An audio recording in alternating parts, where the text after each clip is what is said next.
अस्सलाम वालेकुम आदाब। आज तारीख़ है 10 दिसंबर 2025 और अभी मैं हूँ अबू धाबी एयरपोर्ट पर और मैं जा रहा हूँ इंडिया। जी हाँ, भारत, हिंदुस्तान, इंडिया। लेकिन सबसे मज़ेदार है कि हमारी फ़्लाइट है इंडिगो से। जी हाँ, क्राइसिस आप देख ही रहे हैं। अब चलिए हम देखते हैं कि हम अपनी सफ़र को किस तरह से कंप्लीट करते हैं। क्या हम टाइम पे पहुंचते हैं या फिर हमें पड़ता है अटक ना। तो हमारे सफ़र की शुरुआत होती है अलेन से, यानी हम अलेन से निकलते हैं अबू धाबी के लिए। जो हमारी टैक्सी थी वो घूमते टहलते बीच में रुकते हुए हमें लेकर पहुंचती है अबू धाबी एयरपोर्ट, जहां पर हम उतरते हैं और अपने ट्रॉली को लेकर अंदर चेक इन करने के लिए दाखिल होते हैं।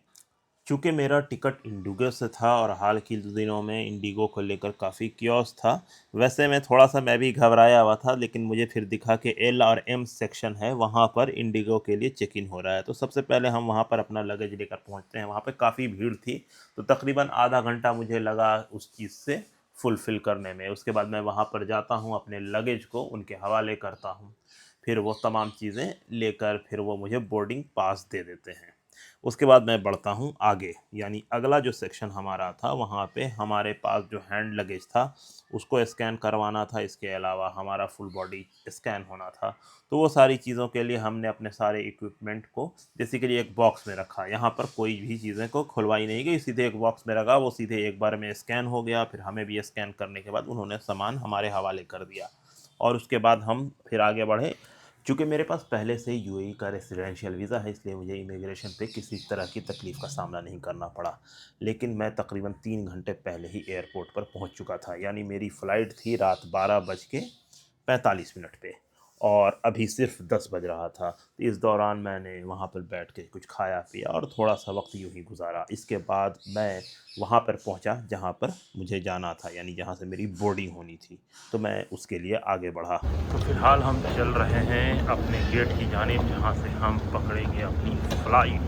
हफ्ते भर के लेट और कैंसिलेशन के बाद इंडिगो अपने सही वक्त पर आ चुकी थी, यानी हमारी जो फ़्लाइट थी वो बिल्कुल सही वक्त पे थी, यानी 11:40 में बोर्डिंग शुरू हो गई। जिसके बाद हमने स्कैन वगैरह करवाने के बाद अपने सीट की जानिब बढ़े।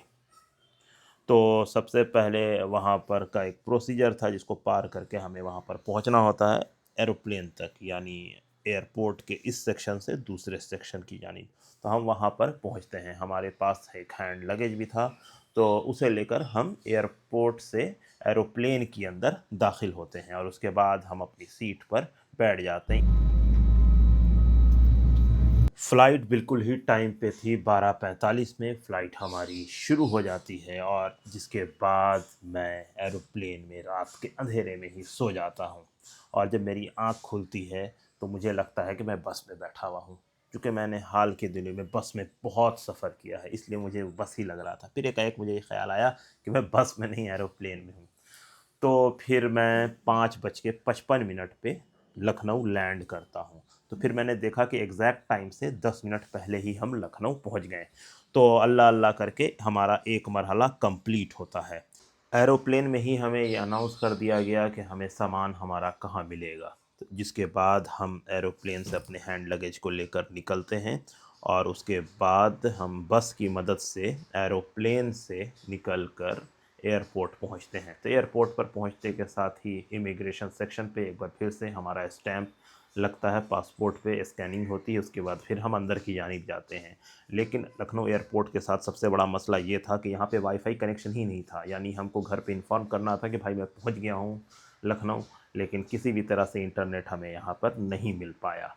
तो बहरहाल थोड़ी देर में फिर हमारा लगेज भी आ गया। फिर मैंने उस लगेज को लिया, लगेज लेकर हम बाहर की जानिब निकले, यानी ऊपर की तरफ गए जहाँ पर डोमेस्टिक फ़्लाइट चलती थी, यानी मुझे लखनऊ से पटना आना था। मुस्कुराइए, आप लखनऊ में हैं।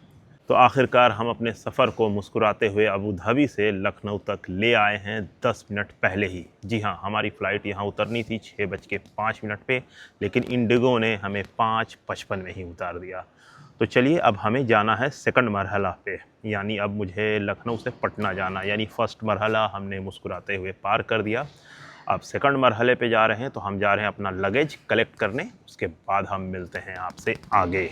जैसे ही मैं एयरपोर्ट से बाहर आया दूसरी जानिब, तो वहाँ पर मुझे सर्दी का एहसास हुआ, क्योंकि एयरपोर्ट के अंदर और फिर फ़्लाइट के अंदर ये नहीं पता चल रहा था, लेकिन जैसे ही मैं थोड़ी देर में बाहर निकला तो वहाँ पे सर्दी का ख़ास एहसास हो रहा था।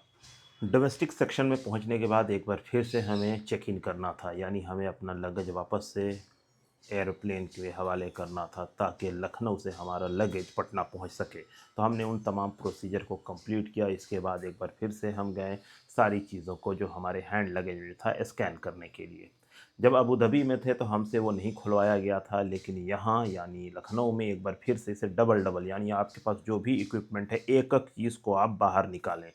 तो इस तरह से उसमें काफ़ी टाइम लगा। उन्होंने एक एक चीज़ खोल के देखा, मेरे कैमरे को, मोबाइल को, मेरे माइक को, ट्राइपॉड को, हर चीज़ को। क्या पता क्यों, जबकि ये अबू धाबी में उन्होंने नहीं किया था। इंटरनेशनल में ये नहीं करते हैं, लेकिन लोकल लेवल पे उन्होंने इस चीज़ को काफ़ी किया।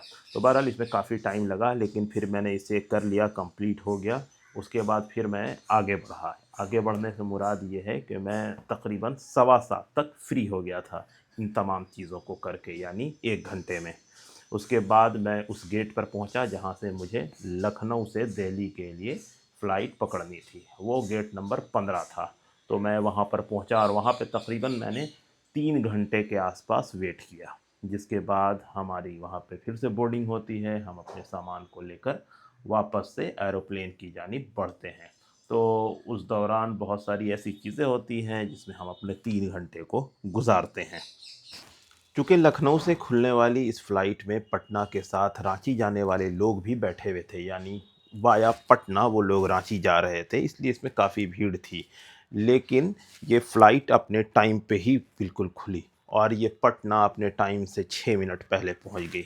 जी हाँ, ये काफ़ी यूनिक रहा। मैं तो कुछ मोबाइल पे ऐसे ही खेल रहा था और उसके बाद एकाएक मेरी आँख लग गई। उसके बाद फिर अनाउंसमेंट होता है कि हम लैंड करने जा रहे हैं। मैंने कहा ये क्या?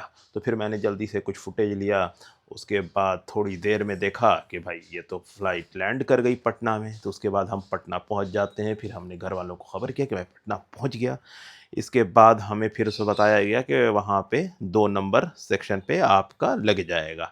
लेकिन 2 अनाउंसमेंट किया, लेकिन लगेज आया 1 पर।